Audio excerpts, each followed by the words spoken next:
Welcome back to the IBFP. Here's your host, Boxing New.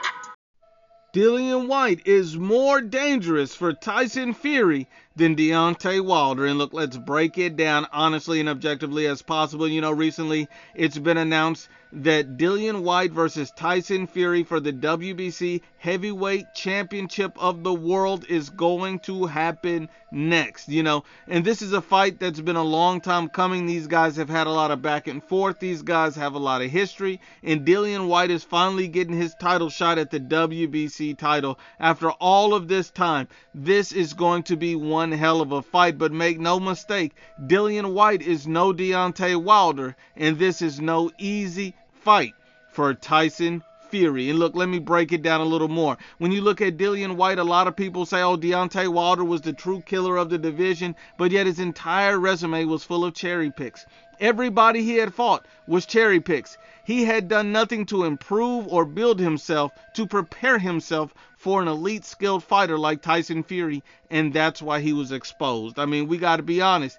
Even Tyson Fury came out and said Deontay Wilder was a one-trick pony, has a big right hand, and that's it.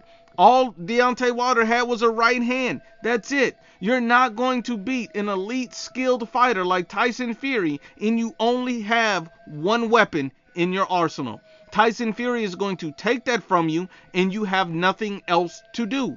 He had nowhere else to go. Once he took the right hand, Deontay Wilder entered hell. That was it for him. The fight was over. Tyson Fury's too good, too skilled to be beaten by a guy with one hand. And Tyson Fury, literally, if we're honest, has beaten this guy 3 times.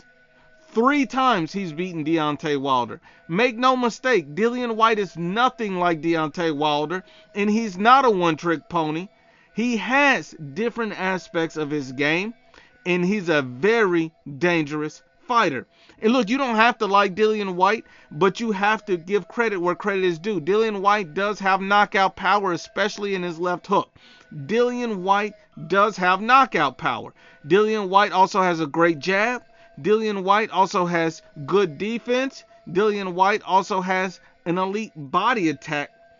Dillian Whyte is no joke. Dillian Whyte also has a great resume, one of the best resumes in the heavyweight division, constantly fighting top 10 level fighters. I mean, Dillian Whyte has beaten guys like Joseph Parker. He's beaten guys like, Alexander Povetkin, Oscar Rivas, and he's even got experience with an elite top world champion in Anthony Joshua. Even though he lost that fight, the experience he's gained in that fight is going to be tremendous by the time he faces Tyson Fury. See, Dillian Whyte has not had an easy path or an easy road. He's done things to build himself up, and this is what's going to lead him to being a very dangerous, risky fight for Tyson Fury next. Because men lie, women lie, but the facts don't lie.